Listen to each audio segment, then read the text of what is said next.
Hey, friends! Welcome to the Swing My Heart podcast with your host, Nicole and Hannah. Come join us for some hopeful conversations about heartfelt entertainment that makes your heart swing. Hey, Hallmarkies! We're back for another episode, and I'm joined today by my sweet friend, Kerri, to chat about the 2022 Miracles of Christmas movie, The Gift of Peace. Yay! I love this. I did too. Christmas movies all year round. Yes. Girl. Like, just saying. Yes, and this was a very good one that just could not be missed to talk about. And fan favorites, Brennan and Nikki both. Oh man, I love them. Yes, they're two of my favorites as well.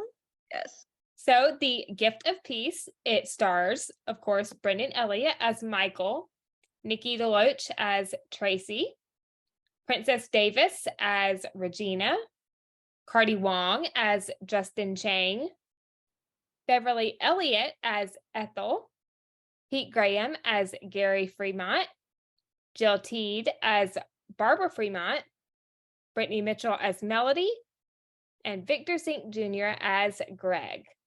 It was directed by Fred Gerber and based on a story by Mike Grimm, and the teleplay was written by Tyler Strassel. And we get an appearance from someone who has been on SSD before, Jill Teed. She was Oliver's lawyer in Truth Be Told. For some reason, her character's name on that is drawing a blank, but I loved seeing her in this movie. Yeah, as Tracy's mom. Mm-hmm.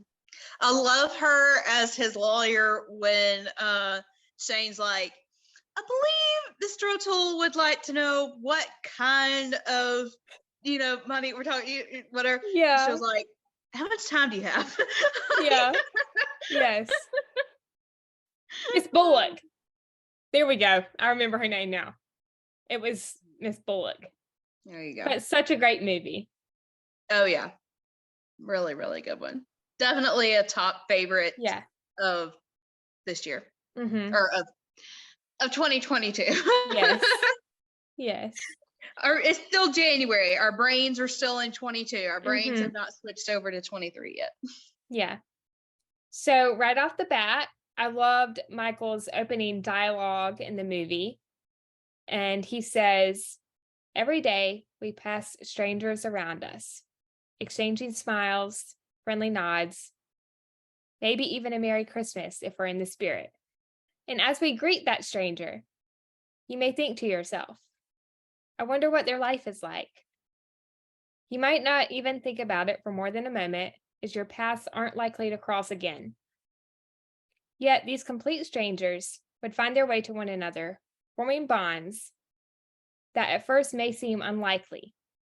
Sometimes we discover those bonds may turn out to be the very best kind. I love a voiceover. Yes. I love a good voiceover.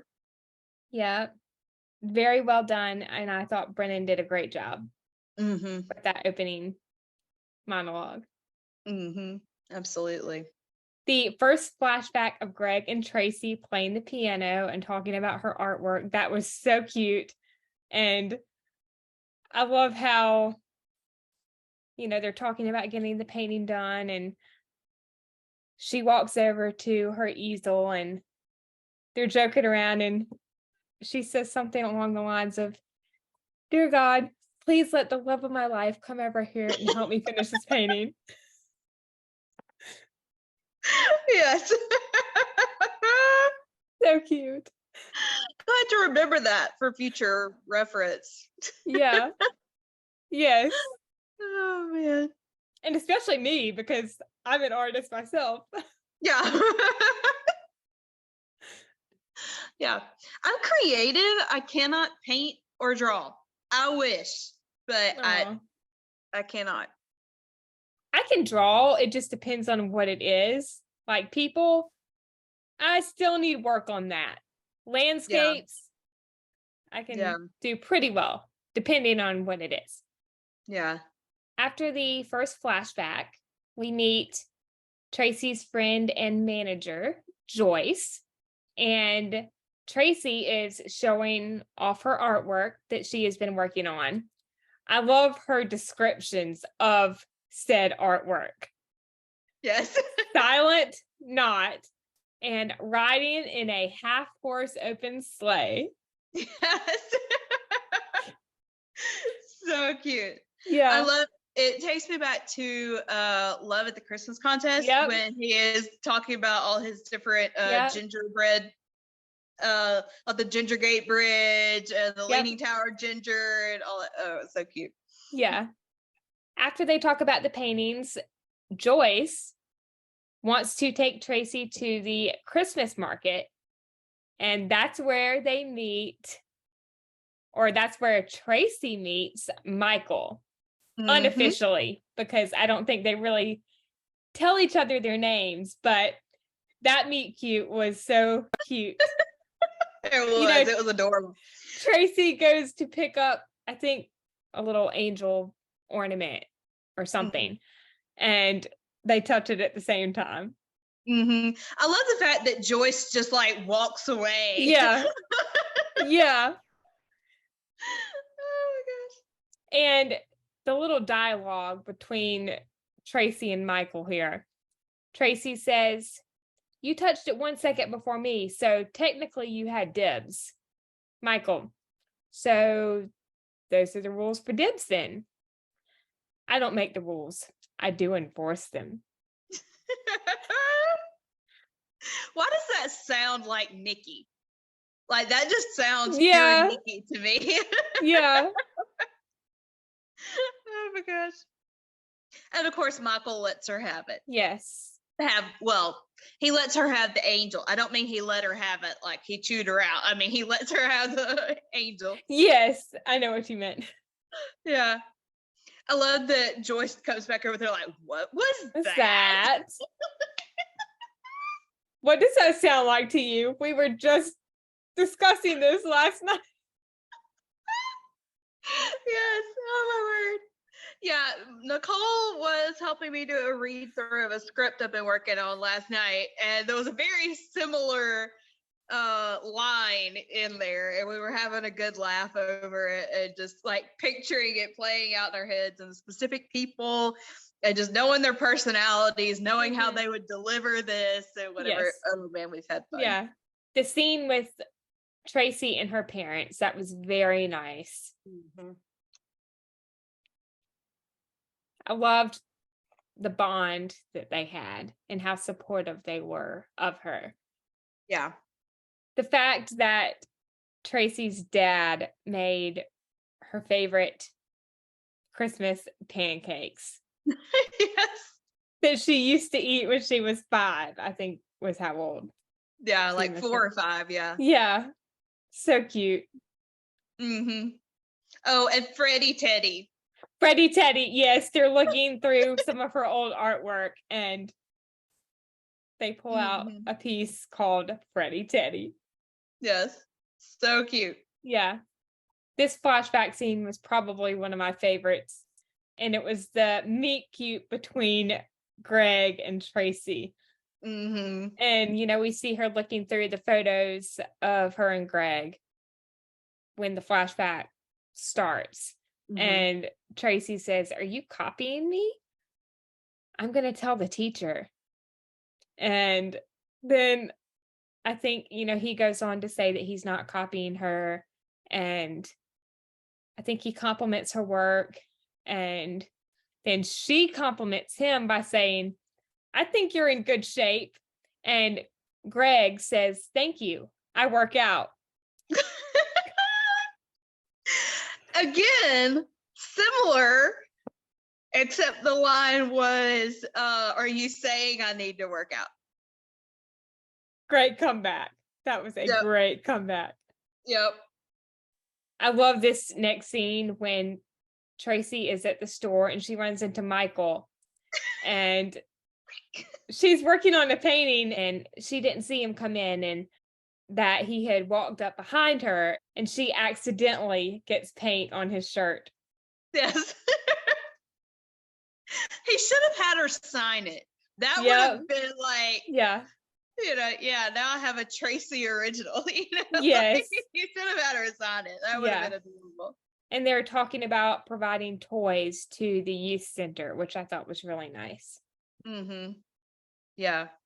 This little exchange of dialogue was really nice. And it's when Michael says, people do say it's either luck or fate or God. Tracy, or a complete coincidence. Michael, well, I don't really believe in coincidences. Yeah. Who does that sound like? Because in this movie, this was, I think, the first little reminder of SSD that I got. Well, honestly, the line that is coming to my mind right now is from Oliver, and I think it would be the pilot movie, but the particular line I think is luck is the religion of the lazy. Yes, he did say that. I cannot remember if that was in the pilot, but there is one line in the pilot where they mention coincidence, and he says coincidence is the middle name of the Almighty. Okay, I think I was mixing those two. Yeah. But yeah, it was definitely an Oliver line. I knew that much. What are your thoughts on coincidence? Like, do you believe in them or do you not? Honestly, no. No. Yeah. Because I think everything happens for a reason. I don't think we always understand the reason. I think sometimes things can be like freaky. I know sometimes like me and Morgan especially will text each other and we're doing the same thing at the same time. We live in totally different states and we will be doing the exact same thing at the exact same time. And then we'll text each other something and we say the exact same thing. So, I mean, it's like, okay, this is starting to get a little creepy here.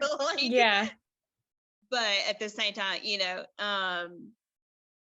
I believe that God orders our footsteps. And I don't guess I did believe in coincidences. Yeah, I agree with what you said. I feel the same way. Yeah. I also love in this scene how Michael is so understanding with Tracy about why she walked out of the meeting. Because by now we have seen that she tried to go to the first meeting for the grief support group. And she wasn't able to stay. Yeah. And that scene, oh man. I mean, I can relate, not like I haven't run out of a meeting like that before, but I know there has been at least once or twice that I have left church. Just like I can't, just grab my stuff. I could not just sit there. I was about to go crazy. And that, whatever was bothering me at the time that I couldn't just sit there. But he was right when he told her basically that she had already made the biggest step just by coming that one time. And now that she's done that, she can try it again. And each time it'll get easier and easier, Yeah, that scene really made me tear up a little bit. Just seeing her walk out of the church. Yeah. Tracy decorating cookies with her mom and talking about the things she was good at growing up. That was a really cute moment between the mother and daughter. Those cookies looked really good and they were decorated very well. So well, yes. I wish my Christmas cookies looked like that, but no. Oh man. Nope. We all have our gifts and talents. Yes. We just need more practice, or I need more practice decorating Christmas cookies. Yeah. Because I would love someday to have Christmas cookies that I make look like that. Me and you and Morgan need to, I don't know, maybe Tennessee or something. All of us moved in together and we can create videos of us doing this kind of stuff. Like, it would be so fun. Yes, it would be fun to rent out a cabin or a small house in Tennessee for trips, and we can, go up there occasionally, like once or twice a year, and do fun little things like that. Yeah. After Tracy makes the Christmas cookies with her mom, she ends up going back to the support group, and she stays this time. And she brings the apology cookies with her, which I loved. We hear Ethel. She is talking about how she and her husband Ron used to play Santa and Mrs. Claus. And we get that flashback, which was so cute. And Beverly is a great actor. She's been in a lot of Hallmark movies. Yeah, I love her. Yeah, I loved that she was in this movie. Justin goes on to talk about the relationship with his grandmother during and after the meeting. And I love when he is mentioning baking all the pies and then the firefighters showing up. Okay, I'm not gonna lie. I want more movies with first responders in them. Yes. Like, we have had multiple movies with firefighters, which I love. Give me all the firefighters. I am not gonna lie. I love it. But I would really love to see them do more. Okay, I guess I need to start writing some scripts with some first responders. There have been a couple with first responders that are responding to potential house fires. I thought it was really sweet how Michael, Ethel, Regina, and Justin were so understanding with Tracy. And they're talking about volunteering at the youth center for the Polar Express Christmas party. And Michael's line, I love this. He says, there's one thing missing. We need somebody who can actually help paint toy trains. I wish we knew somebody with that skill set. Hint, hint. And of course, Tracy agrees to helping paint the toy trains. To put this in Andy Griffith's show terms, he's about as subtle as a pig squealing for his dinner. That's about right, yeah. Oh, man. But I loved it. So cute.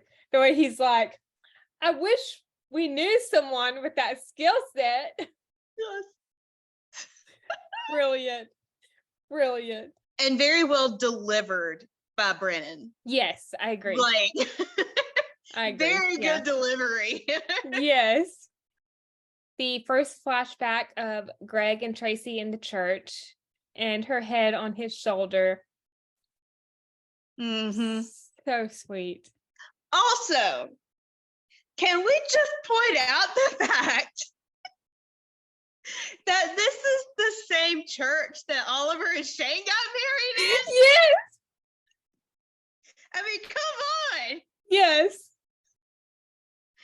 Oh, I remember when I first watched this movie, I'm like, wait, this cannot.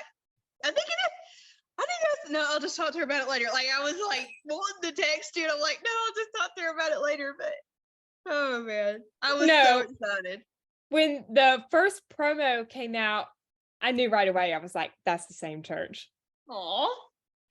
Because my SSD brain. Yeah, of course.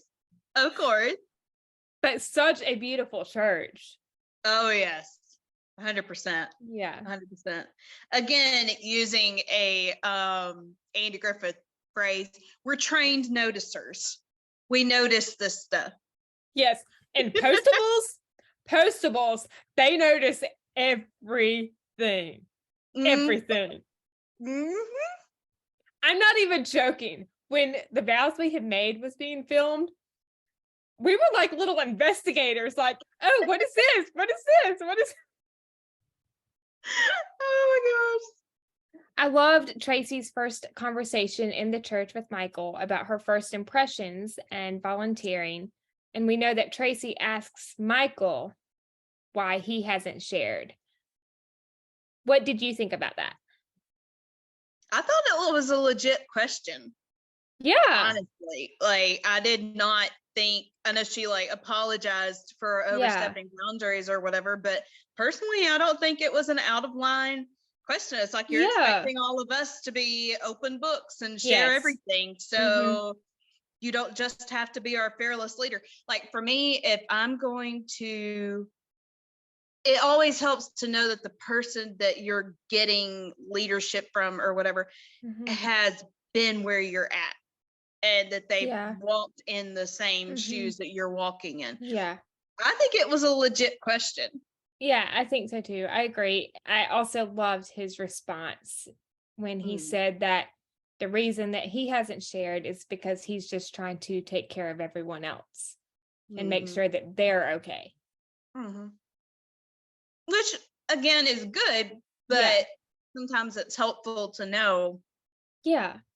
You know, I mean, the Bible even talks about that Jesus is not a high priest that cannot be touched with the failing of our infirmities. Like, you know, he has experienced everything that, you know.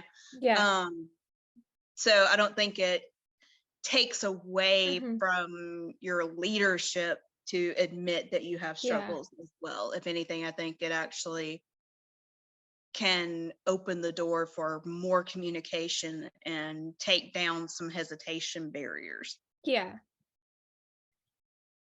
This next scene with Joyce and Tracy is one of my favorites between them. She comes by Tracy's apartment and she says, picked you up some morning motivation, peppermint mocha. And Tracy says, how are you so joyful so early in the morning? Joy, it's right there in my name. Yes. I'm Tracy. I'm not a morning person. So, and you notice that early morning people think that everybody should be. And people that are not morning people, they don't care if you're a morning person. Just leave us alone. But if you're a morning person, you expect us to be too. Like, this is not fair. Oh my goodness. I rarely ever get up at 5 or 6 in the morning. The only time I get up that early is on my mission trip, Salkehatchie, because we have to be up and dressed for breakfast by, I think, like 6:30. And then breakfast is at 7. And then from 7 to 8, I think, is breakfast. And then we go to our sites right after that. And we work from like 8:30 to 11:30. And then we go to lunch. And then we go back to our sites after lunch. And then we work from like 1:30 to 4:30. Yeah. Yeah, about the only time I get up that early, unless I've had a job, like when I was working at the school, I would have to get up by 5:30, whatever, which I hated. But the only time I will get up early like that is if I'm headed out on a trip, because I actually like to leave at like 3 or 4 o'clock in the morning if I'm doing that, more like 4 o'clock in the morning if I'm going on a long trip, because then I can get, like, even if I have an 8-hour drive, I can get where I'm going by like lunchtime and I have the rest of the day, you know, and you have a lot less traffic. Yeah. And it's daylight by the time you need to stop and get gas. So that's the only time I like to get up that early. But I love in this scene when Tracy is talking about how her first meeting went with the support group, and then she goes on to talk about deadline anxiety and her theme for the gallery exhibit, Christmas. And Michael. I picture Rosemary every time. Christmas. Yeah. See Pascal. Yeah. And Michael, like I just mentioned. Oh, my word. Joyce response there where she goes, the handsome one who got all shy around you like a boy with a crush? Tracy's like, I think we're remembering that moment differently, but yes. That was so funny. So funny. Joyce was such a great best friend. Oh, I loved her. Yes. Regina seeing the choir singing, "Oh, come all ye faithful" in the church. I loved that. And that is one of my favorite Christmas songs. Oh, yeah. Oh, come all ye faithful, joyful and triumphant. Oh, come ye to Bethlehem. I'm not going to continue that because I actually started out a little too high. Good job. Thank you. I probably could have hit it, but I'm not going to try. Okay. And Regina has a beautiful voice. Oh, yeah. Which we hear later on in the movie. Mm-hmm. Yes. Them volunteering at the youth center. This was one of my favorite scenes. Them putting the reindeer antlers on Michael and her painting his nose. This was one of my favorite moments. And the kids' reactions were so cute. So cute. Oh, man. I love how Tracy says something along the lines of, I think this may be my best work. Yeah. Oh, my gosh. Yes. Yeah. That flashback of Greg and Tracy in the hospital room. So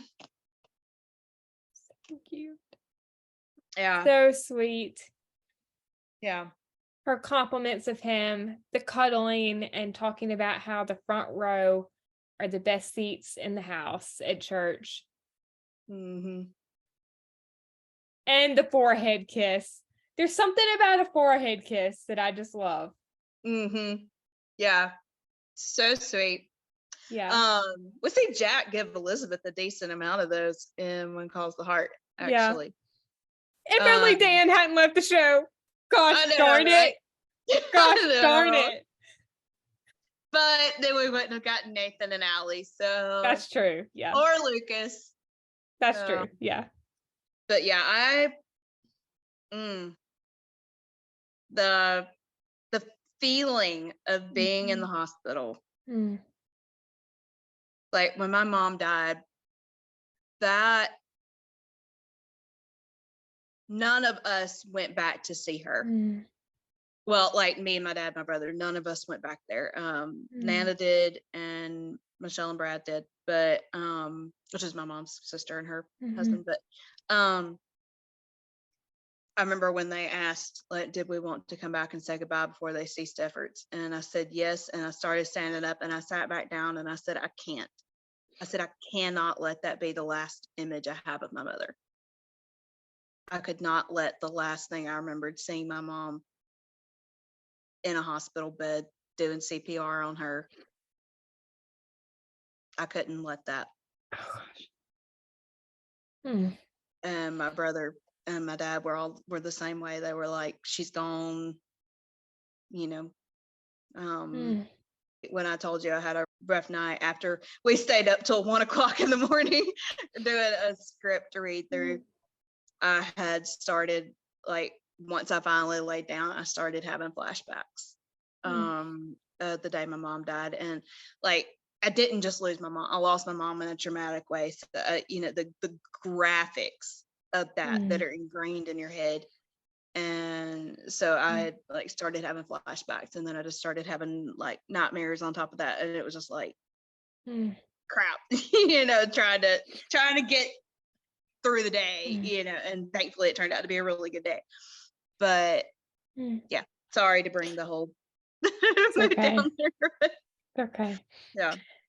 But that scene in the hospital, what were your first thoughts on what Greg could have been going through?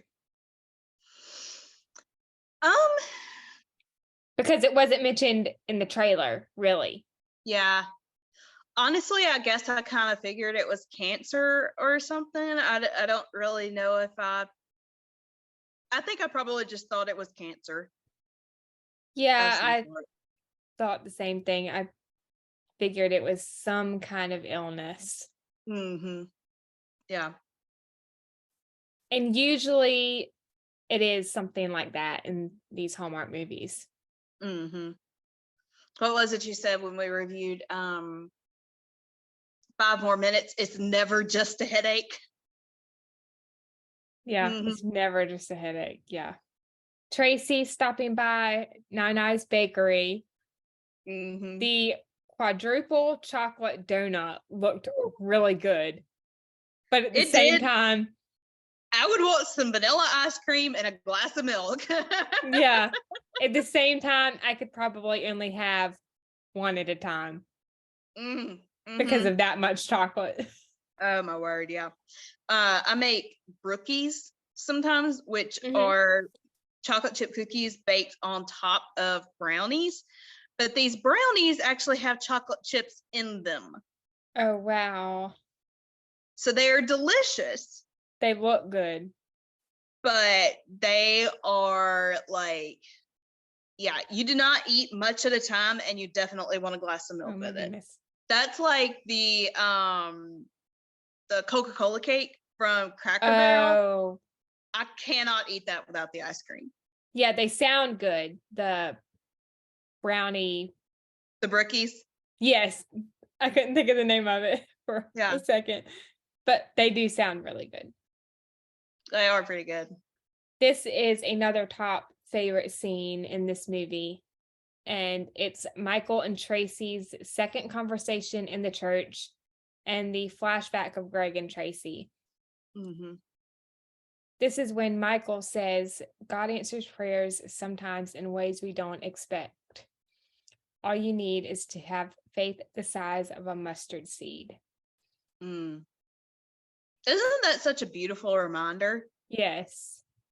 Because I mean, like when you're going through a hard time, people want to tell you you just need more faith, whatever. And it's like, no, actually you don't. Yeah. But just the reminder of the grace of God that really all he expects is a pure faith, not this insane amount of it. We cut to the flashback of Greg and Tracy, and Greg says, I think it's a reminder to always live each day to the fullest, but also I think it's a way for him to show us how he restores and heals us, and all we have to do is pray. Mm-hmm. Such great words of wisdom right there. Mm-hmm. Yeah, I was very, very impressed with the faith in this movie. Like for Hallmark to do this movie was very impressive to me. And for me, it seemed very Nikki and Brennan. Like I feel like I feel like it fit both of them very well. I think so too. Yeah. And I loved that they did such a powerful faith-based movie on Hallmark. We need more of that. 100%. Tracy sharing about Greg. Oh man, I lost it right here. Mm-hmm. And then the prayer was just the icing on the cake. Mm-hmm. Such a tear-jerking moment, but so well done. Yeah, absolutely. And very accurate for the feelings that you go through. After the support group meeting and Tracy sharing about Greg, she has her pre-gallery artist meet and greet. And I love the support from everyone. And Tracy is talking to Joyce about the group and specifically Michael, which I loved. Again, such a great best friend for Tracy. Oh, yeah. Mm-hmm. Yeah. And we get another visit from Joyce, and she is talking about the text from Michael. And Joyce says, winky face, and Tracy's like, It's to the whole group.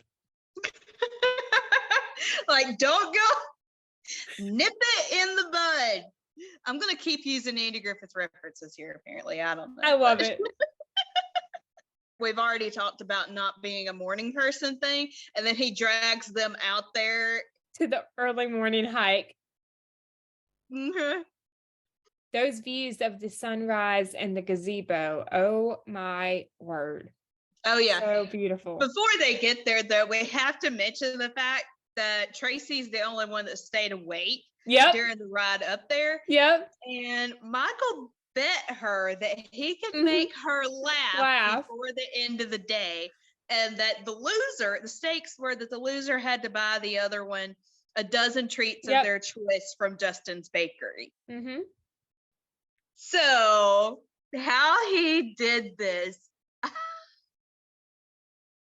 smooth. Smooth move, Michael. Oh my gosh. When they reach the top and they are looking at the sunrise and the gazebo, Michael is talking about how it's where he feels closest to God. Regina starts talking about her mom, and we see a flashback of the two of them singing in the church choir, Go Tell It on the Mountain. I love that song too. Yep. Such a great song. I will spare you the concert. It's okay. But this moment had me crying too. Oh man.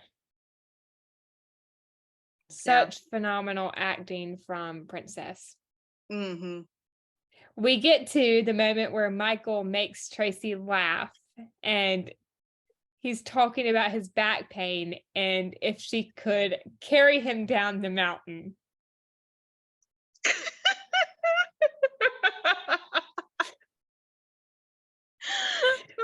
Well done, Michael. Well done. Well played. Well played.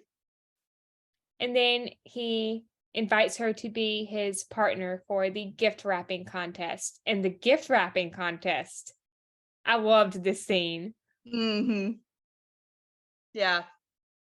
When they were talking about wrapping the bike. I love the fact that he knew she was going to show up. Yep, I did too. Yeah. And their reactions when they won, that was so sweet.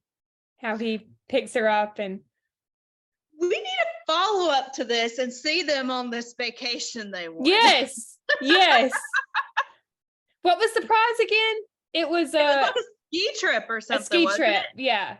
To a lodge. Yeah. Don't worry. I would love to see that. Friends. Yeah. Oh man, this scene right here, I think, got me the most.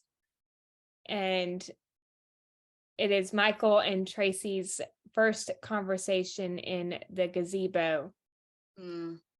When he is sharing about when he met his wife, Melody, and the flashback. And then it cuts back to present day, and Tracy is being supportive about how he shouldn't feel guilty. I bawled my eyes out in this scene. When Brennan broke down, I broke down. Yeah. You know that Brennan's wife has been fighting cancer, so you know that he has a lot of emotion from that, so I'm sure this kind of came from a personal place in a way, Yeah. Such phenomenal acting. I love Brennan. He is so good. I feel like the thing from Brennan is you see his heart in everything he does. Yeah. And that brings a lot to the character. I think I've shared this before when we talked about this movie on Honest to Goodness, but I can relate to this movie in a way because, as you know, I lost one of my good friends a couple months after Rama Drama. And I felt guilty myself because she had health problems and I didn't reach out as much as I should have. And now she's gone and I can't talk to her anymore. So I have felt guilt as well. I mean, not the same way that Brennan's character has, but still. It's been Yeah. hard. And I'm trying not to break down right now. Yeah. No, I mean, I get it though. And, I mean, I dealt with that to a degree with my mom, right after she passed away, and just certain things that I was like, should I have done this? Should I have done this? And I'm like, you know what? You can't change it. They knew, she knew I loved her. Your friend knew you cared about her. She would not want you to feel guilty about that. And even about a week or so before she died, we had a little argument. So we hadn't been talking as much, like I mentioned, and it's hard. Yeah. But I'm doing okay. It's hard not to talk to her every day, but I will be okay. Yeah. I love the next scene when Michael is spending time with Tracy at her apartment. They are talking about the painting that she and Greg did together. And then they start playing the piano together, and Tracy gives Michael the repaired gazebo ornament, which we saw in the previous scene when Michael was talking about how the ornament was found broken with the note from Melody. I thought it was a great bonding moment for Michael and Tracy. Yeah, I agree. I like the fact that she's getting to be there for him. I think getting to be there for him is actually helping her heal. Yeah. Instead of just focusing on herself. I think being there for other people is helping. I agree. We get to the moment when Tracy is at her apartment and she's trying to come up with what to do for her piece for the gallery show. And she prays for the first time in a very long time. And she sees the photo of her and Greg. I loved this moment. She says, God, I feel lost and I don't know what to do. I pray that I am able to help people feel something special for Christmas. Amen. And then not too long after that, she comes up with her idea for the painting. God's timing. Always perfect. I think this is my favorite flashback of Greg and Tracy. And it is when they get home from the hospital and they are dancing. So cute. And may I just say, I loved that outfit that Nikki was wearing in that scene. Yeah. I mean, I loved all of the costumes, but that one in particular was very cute. I would probably wear something like that. Yeah. This scene when Tracy visits Ethel in the elf costume and asks her to dress up as Mrs. Claus again. The elf ears. Yes. Okay, I'm getting Haul Out the Holly and Three Wise Men and a Baby vibes all in one. Yeah. Yes. Such a great scene. And of course, Ethel agrees to dress up as Mrs. Claus. We see Justin's dad. He stops by the bakery and apologizes. And I loved this moment as well between father and son. And then we see Regina have a conversation with Tracy, and she sings the first Noel. And we get a little montage of Tracy working on her painting. I loved the second conversation at the gazebo because Tracy was there purely for Michael to make sure. I love the fact that she tells him this is about him and Melody. Like today is about her and it's about the life you two share together. Yes. I thought that was really sweet. Yeah, and I loved how she just wanted to make sure that he was okay. Basically what you just mentioned, but very sweet. And then Tracy resting her head on his shoulder. So sweet. Yeah. We get to the final group meeting in the movie, and Regina is putting the star on the tree, Tracy soon shows up and invites all of them to her gallery exhibit. And then she leads the prayer. And I love when she says, "I learned from the best," as she looks at Michael. Yes. So cute. I think this is probably maybe top 2 favorite scene for me right here. She did an amazing job with that prayer. Such a beautiful moment. Tracy's gallery exhibit and the support from everyone. I thought that was really nice. And she named her painting Hearts of Healing, which I loved. And what a beautiful painting that was. Oh, yeah.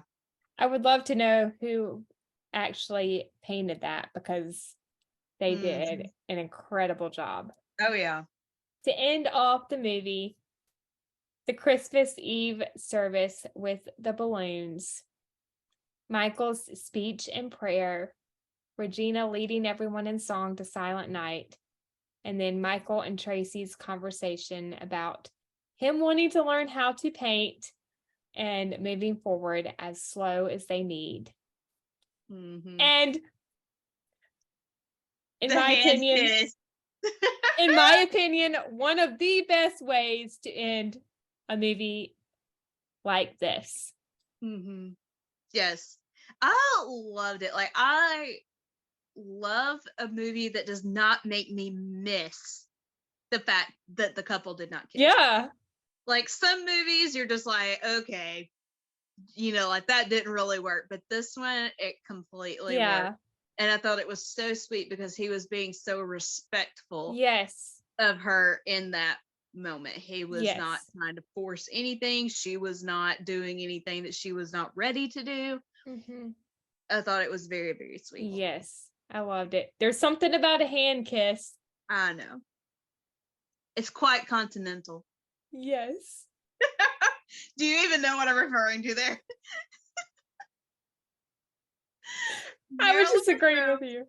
Marilyn Monroe. I try to remember. I think it's Gentlemen Prefer Blondes, I think is the movie. Okay, I've never seen that, so.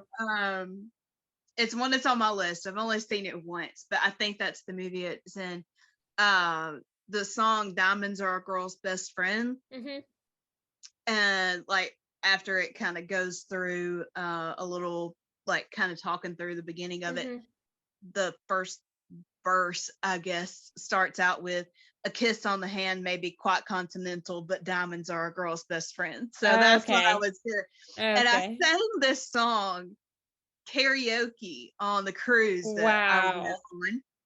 And yes, I did hold out my hand to one of the guys that was sitting there, and he kissed my hand. Oh. And then I'm assuming it was his wife. I mean, he was not old, but he was an older guy. And I'm assuming it was his wife that he was sitting next to that he turned to and grinned after he did it. I'm looking around and I'm like, okay, this guy's the only one sitting close enough to me to do this. Yes. A hand kiss is one of my favorite gestures from really sweet. A guy. Can we bring that back? Like, can we bring that back as just a polite thing? That used to be a thing. Yeah. Well, I mean, it's in SSD with Oliver O'Toole. I mean, talk about that hand kiss in the chapel and Lost Without You. I mean, wow.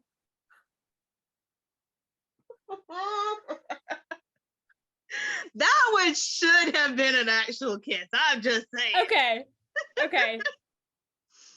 Here's my opinion on that, very briefly, because we are not talking about that movie. But I would have loved to have seen an actual kiss there, but it was not the right time.